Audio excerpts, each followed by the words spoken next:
Kerry Madsen from the front row next to the 39M of Anthony Macri. Jacob Allen next to Corey Day in row number 2. Brad Sweet and Hunter Schuerenberg in row 3. Spencer Bayston and Lynch in row 4. And Sam Hafertepe Jr. with Tanner Thorson in row number 5. RPM Speedway, we got them racked, we got them stacked, and we've got the grandstands packed. Let's go racing off at turn number 4. We are green.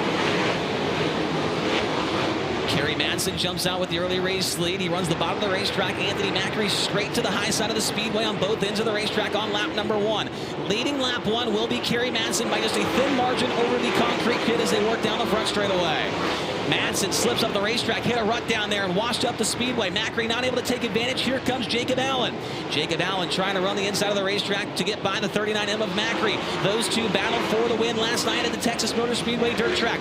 Madsen makes that same mistake again. Bottom of the racetrack in turn 2 might have a little bit of a rut developing down there. Madsen circles the bottom nice right there. He'll lead lap number 3, 32 to go for the Madman. Macri back to the top side, as is Jacob Allen. Allen has vacated the inside of the racetrack and tries the top, at least on that other end of the racetrack. Brad Sweet running in 4th, 5th spot right now is Corey Day. Kerry Madsen right around the inside tires. We got a car around, and that is your Durst dice roll driver, the 88 of Tanner Thorson, looking the wrong direction in the Rod Gross Motorsports number 88.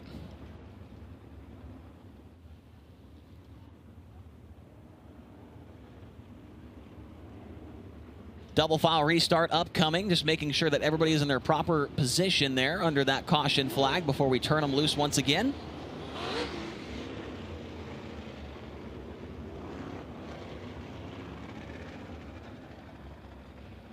The Frozen Farmer pick pint being picked up and put back into the infield. As we head back to the green flag, this time by 32 laps to go for Kerry Madsen, trying to be the first Australian-born driver to get a win with Kubota High Limit Racing. Madsen around the inside of the racetrack in turn 1. He's been down there the entire race. Anthony Macri working back to the outside in turns 3 and 4. Jacob Allen is there. He runs the bottom down in 3 and 4. He runs the top the last couple of laps on the top in turns 1 and 2. He runs the middle this time, actually, in car number 1A. Here comes Hunter Schuerenberg. Schuerenberg trying to put a move on the 14 of Corey Day for the 5th position. Slider coming in back behind. Got a battle for the lead as well. Schuerenberg takes 5th for a moment. Corey Day back to the inside. Spencer Bayston is there as well. Schuerenberg feeling froggy here tonight in the Josh Ford Motorsports 73 as he works down the backstretch in the 6th position.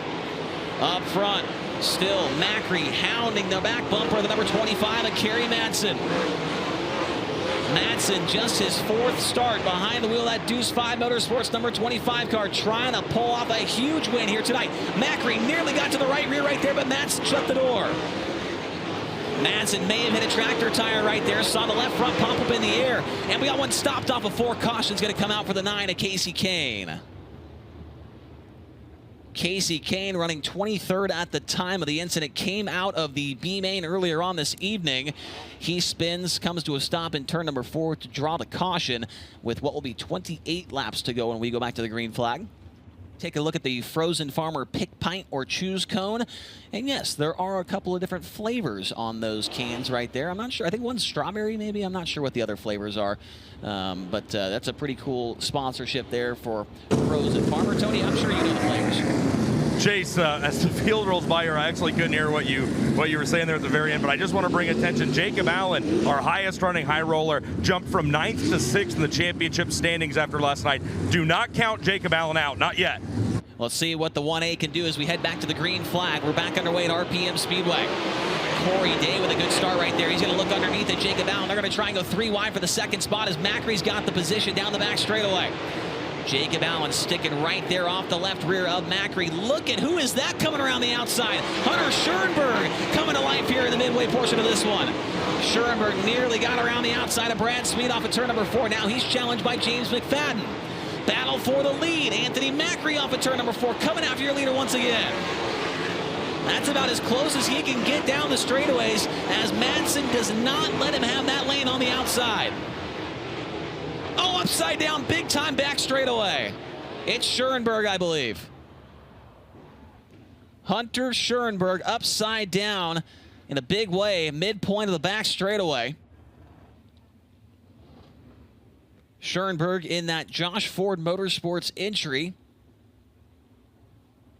the car crew chief by Jimmy May. And we'll wait and see word on the driver over there, Hunter Schuerenberg, as safety crews work to get that car back on all fours. Tony Laporta, I see you standing down there on the incident site there. Can you give us any kind of update? Yeah, Hunter Schuerenberg, they've got that car back down on all fours, and Hunter's climbing out of the car right now. Pretty significant damage to that top wing. Actually, it's almost completely ripped in half at the top corner. Hunter gets up, and he's out of the car. He's walking away. He's got his helmet on, and he's definitely going to need a minute to collect his thoughts, Chase, but he got out of that car under his own power. He is clearly not happy, and then they're going to go to work at pushing the 55 of Windom away. But the best news is that Hunter Schuerenberg is up and out of that race car under his own power. Yeah, certainly wouldn't be happy if I was him either. He was having a phenomenal run right there, a run that maybe surprised a few people here tonight. Only his second night this year in a 410 sprint car and any car altogether besides the Chili Bowl. And Schuerenberg in that 73 looked pretty fast, and it looks like, Tony, you're going to catch up with him and hear his thoughts. Hunter, first of all, are you okay? Yeah, I'm fine.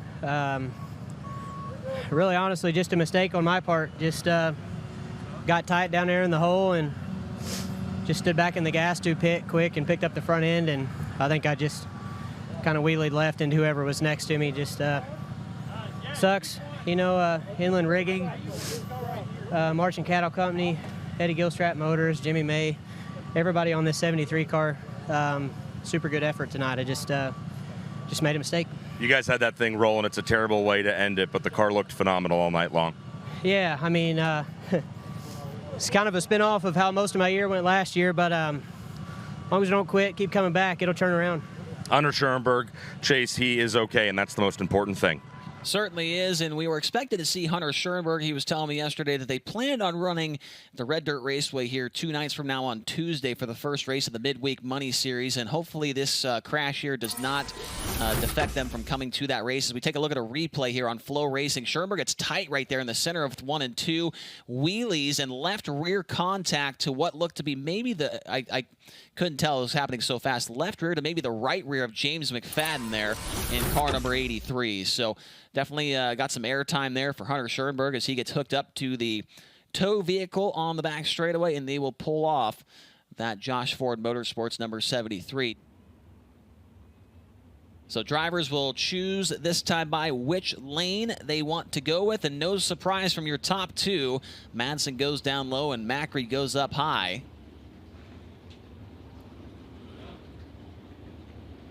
Nobody really playing any games there at the Pick Pine. Everybody going high, low, high, low. Looks like Tanner Thorson's passed a couple of cars since that incident early on in the race. Our Durst dice roll driver looks to be around the 17th, 15th position right now in that 88. So definitely going to need a miracle for him to pick up that extra $5,000 and the $5,000 for our friend Teresa over here in the grandstands.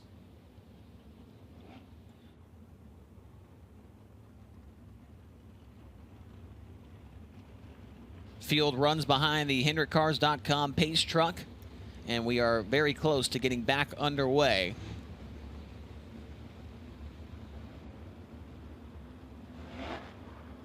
There goes the lights. They are out. We're going green next time by.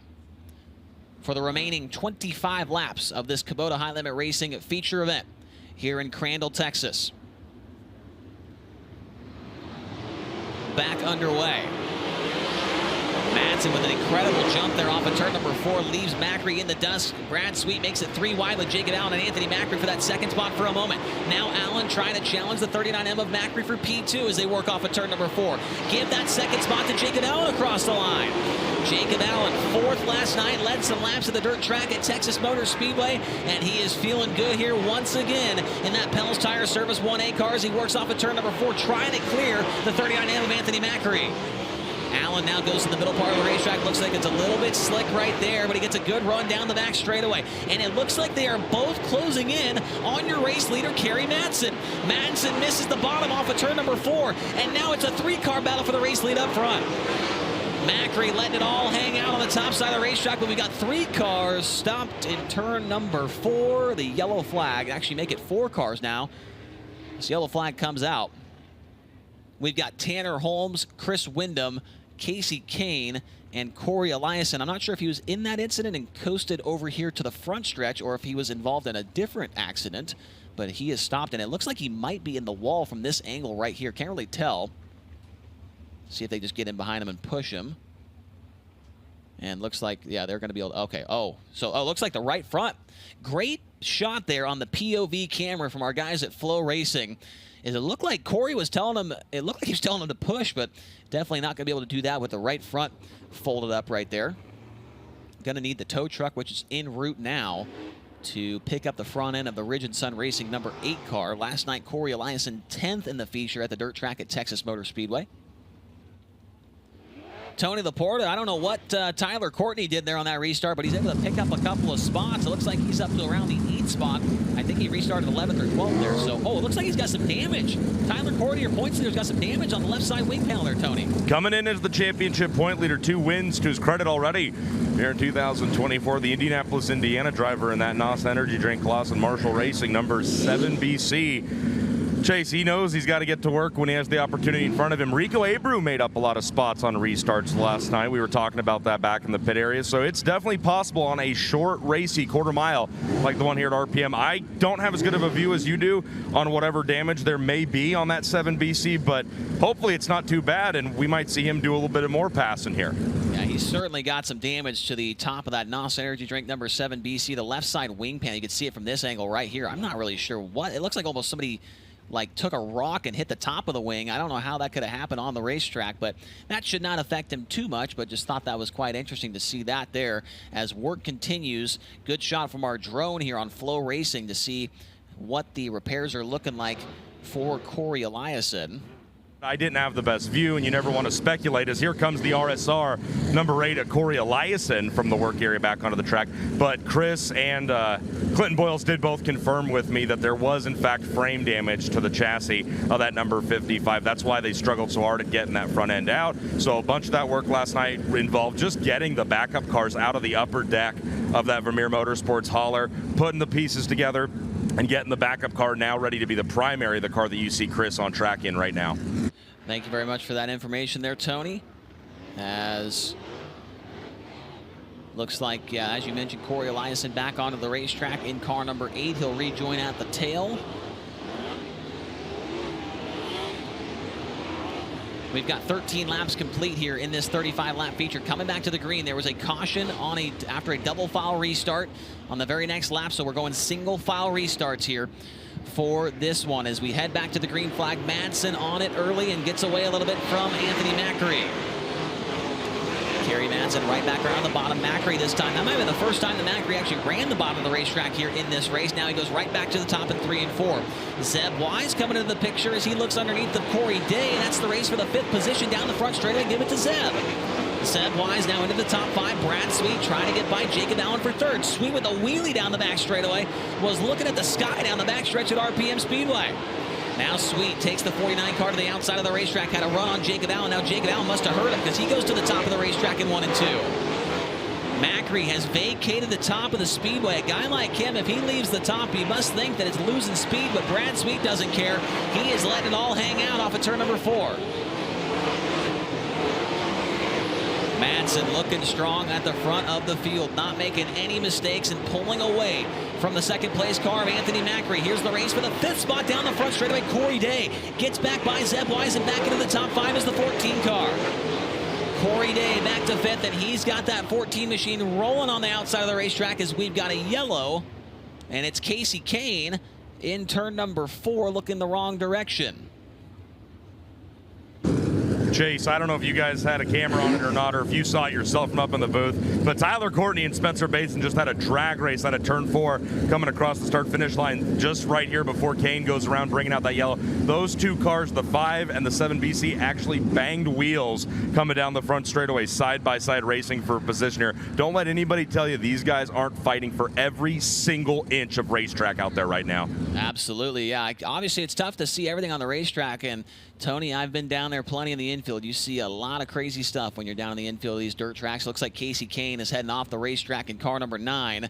Not sure if that's going to spell the end of his night or not, but he's definitely been in a couple of incidents, so might be the end of this race here at RPM for the Casey Kahne Reese with Mike Curve, number 9 car, Tony. Well, that would really be a bummer because Casey ran 11th last night, and that to this point in the young Kubota high limit racing season of 2024, 11th last night was Casey's career high finish with high limit racing. So obviously not the way they wanted to kind of back up that good run last night with an 11th place.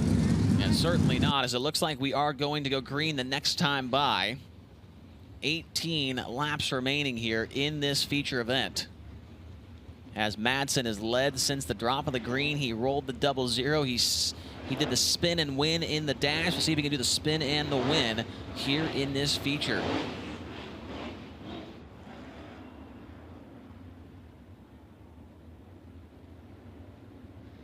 To the stripe in turn number 4, and we are back underway. Corey Day, that restart might have been what he needed to see, as he's going to work the 14 car back to the outside of the racetrack as he's he's got cars side by side right in front of him. Brad Sweet and Jacob Allen going at it for third. Macri is taking that car back to the top side of the racetrack. He's not running for points with Kubota High Limit Racing. He is going for victories. Might as well let it all hang out, as Brad Sweet and Jacob Allen may have gotten together slightly coming off of turn number 4. Here comes Corey Day, turns it down the hill, and Corey Day's got the 4th position. Corey Day might be one of the best cars on the racetrack. Up the road right there, Macri may have clipped the infield tractor tire, as Corey Day has got something working right now in the Jason Myers Racing 14 car down the front straightaway. Corey Day trying to get by Jacob Allen, who slides in front of him. Day crosses underneath him, and Corey Day is now on the podium. Up to the 3rd spot is the 18-year-old driver to Clovis, California.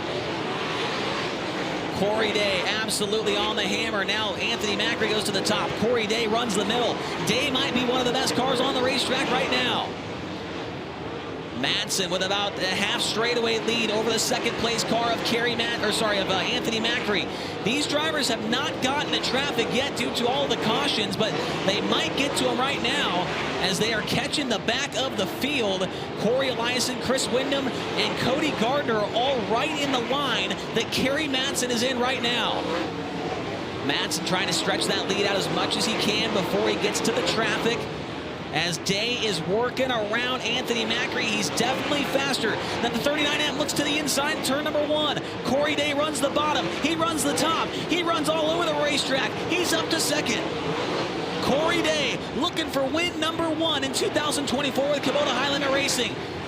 He's got 10 laps to track down the Madman. Anthony Macri back to the inside. He takes the 2nd spot back away. But up the road is Kerry Madsen working into heavy lap traffic, trying to find a way by Corey Eliason into turn number 1. Corey Day shuts it down into turn number 1, runs the bottom of the racetrack, but he's able to put that car just about anywhere and make some speed. He likes the top on this side of the racetrack. Oh, upside down in turn 1, Rico Abreu. Rico Abreu upside down in turn number 1, was running 18th at the time of this incident here on lap number 26.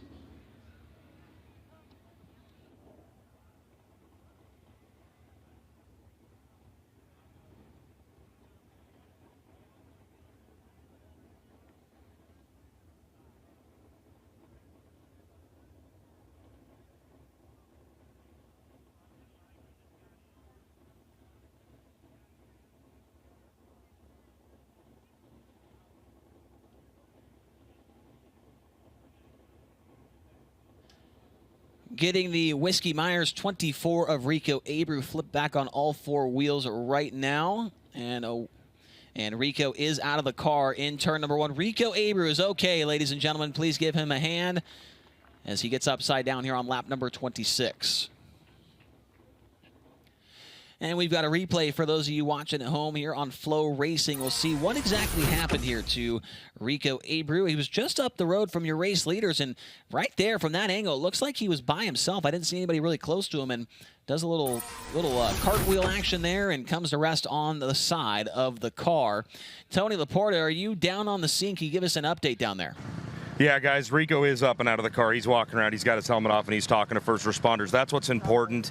Damage to the left side of that top wing, and there is fluid coming out of that engine, it looks like, at least from over here. So didn't see the incident myself, but happy to report Rico is walking away from that number 24. Thank you very much, Tony. And as you can see, race fans, there are the pit mules with the crews coming to the racetrack, and due to the amount of laps that we have ran under caution and the amount of green flag laps, we have met the threshold for these cars as far as fuel goes. So we're going to have an open red flag condition here where crews will be able to add fuel to the cars to make sure they can complete the rest of the distance of this feature event. With Kerry Madsen up front, a 29-time winner with the World of Outlaws, a 12-time winner as well with the All-Star Circuit of Champions. Back there, Corey Day, just that one World of Outlaws win coming last year at the Gold Cup Race of Champions. No high limit wins quite yet for last year's NARC Sprint Car Champion on the West Coast. Wasn't too long ago that Anthony Macri, I want to say it was, what, 21 or 23 wins or something, with 2023 or 2022. One of those years, Anthony Macri was the winningest driver in sprint car racing.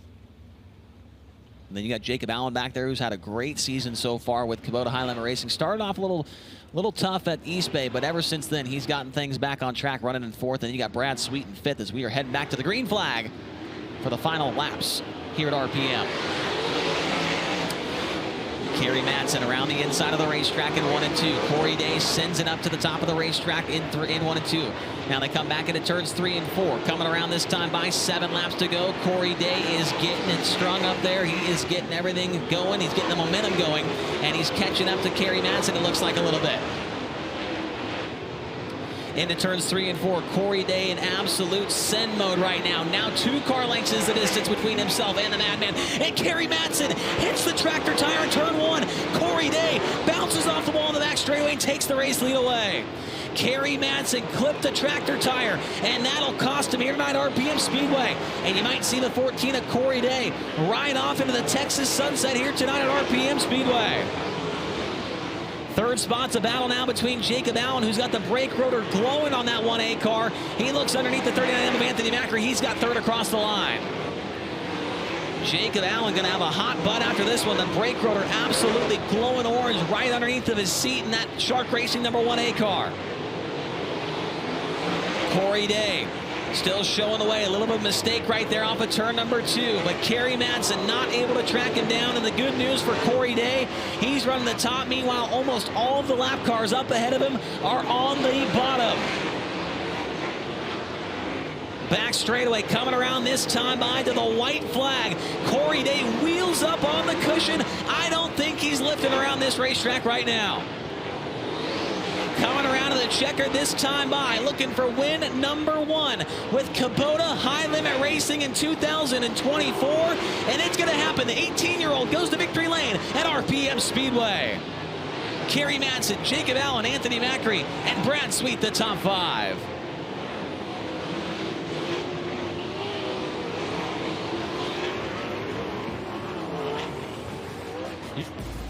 Your results from that 35-lap feature, it's the 18-year-old getting the job done. Corey Day with win number 1 in 2024 with Kubota High Limit Racing. Kerry Madsen finishes up in second. Jacob Allen with a third-place run. Anthony Macri 4th. Brad Sweet 5th. James McFadden, another solid run in the 83, finishes up in 6th. Tyler Courtney 7th, Zeb Wise 8th, and Brent Marks, Spencer Bayston rounding out the top 10 here tonight at RPM. Corey Day has arrived in Whiskey Myers Victory Lane. Confetti cannon getting ready. The Whiskey Myers Victory Lane sign is there. You see Brian Walker down there already with High Limit Social Media to get the Victory Lane, or the Victory pose on the top of the wings at the Hoosier Tire neckband.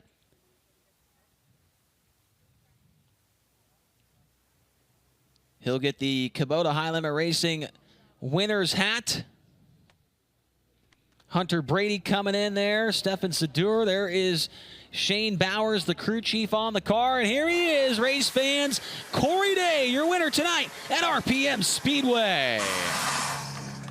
Confetti is flying. A climb off the top of the race car and come around the front to talk to Tony Laporta. Corey Day, the young man from Clovis, California, drove a masterful race, and he opts for the front slide down the front of that number 14's top wing. Corey Day gets the hugs, gets the high fives. Corey, man, what did you see when you guys dove down there coming around for 5 to go and Kerry Madsen gets in that rut? How big did your eyes get? Man, they got big. I was hoping he would leave a lane like he did, and he ended up doing that. So I was able to sneak around him there. I knew if it wasn't for his mistake, I knew it would hopefully I'd build a run to where maybe 2 to go I'd get to him, but he was really, really good on the bottom hole race, so I really didn't know. But I thought my best shot at it was in traffic, and that red came out, and I was a little scared. I didn't know if he kind of was using the whole track on the straightaway, and that would kill my run if I got to him. So glad it worked out. Back in February on Kenny Wallace's podcast, he asked Kyle Larson about drivers that Kyle is eyeing to be the next generation, the next big thing in American motorsports, and he named you. What's it feel like to have a guy like Kyle Larson not just have his eyes on you, but tab you for being the next up-and-coming thing, and then you go out there and get a high-limit win here tonight? Man, it means a lot. I grew up in the era where you watch Kyle win everything, whether it was a midget, a sprint car, or a non-wing sprint car, or the start of his Cup career. So it's always been a dream of mine to be as good as Kyle, or try and be as good as Kyle one day. So it means a lot that he says that about me. So I guess I got to live up to it. Okay, and as one of our high rollers, a driver that is full-time with Kubota High Limit Racing here in 2024, every time a high roller wins a feature this season, we've had an angel donor step in and commit $1,000 to the charity of that night's winning driver's choice. So I got to ask you, where would you like that $1,000 to go here tonight? Driven to save lives. Driven to save lives, Corey Day. He gets his first ever Kubota High Limit Racing victory from Clovis, California, Texas. Make some noise for your winner here tonight, Corey Day. What an impressive run, Chase. You talked about it, man. He just stayed calm. He stayed cool. Kerry Madsen was the man they were chasing all night long. Kerry, Brandon Eichenberry's got this number 25 rolling really well, but you were driving the wheels off that thing. How good did it feel to be up front at the Kubota High Limit Racing? Oh, it feels fantastic. They're jumping this thing a week ago, and we're nearly got the job done, but still run P2, which is fantastic for us. But I was having a good time, just trying to hit my marks, trying to be smart. But at the end of the day, you got to go. Corey went and won the race, and you got to go win these races if you're going to win them. They just don't give them to you. So I feel like I let the team down a little bit, but still pretty happy with the result. And just want to thank Dirty Air, Justin, Brandon, and just so new, and Donna's pulled patio. And I want to say hi to my wife Tina at home, and I really want to put a good word out for the Green family in Australia. Lost calf, the mum, and we're all thinking of you guys over here, and would have been nice to be able to dedicate the victory to them, but still thinking of you. Well, Kerry Madsen, you looked phenomenal all night long. We joked about that car being hard to see. It wasn't hard to see up at the front all night long here tonight. Kerry Madsen comes home second in that number 25. And Jacob Allen, you have just been on a march up the championship point standings after your win at Golden Isles. Before we went on the break, you went from 9th to 6th in the standings last night. What is working so well for you guys right now at Shark Racing? Yeah, I think, we're hitting on some setup stuff for sure, so that's always great. You feel confident in my race car, but, I couldn't do that, without my dad, Tyler, Cody, and we've had the Ramey family with us down here in Texas, since we've been down here in March and stuff. So they've been huge, being able to work out of their shop. Dylan, Austin, Kevin, Kim, their whole family's been great. My wife, Hannah, so it's been awesome. This has been a lot of fun. Jacob Allen, of course, referring to his father, Bobby Allen, one of the ultimate names on the Mount Rushmore of sprint car racing. Jacob Allen comes home in third, Kerry Madsen in second, and Corey Day scores his first ever victory with Kubota High Limit Racing here in 2024.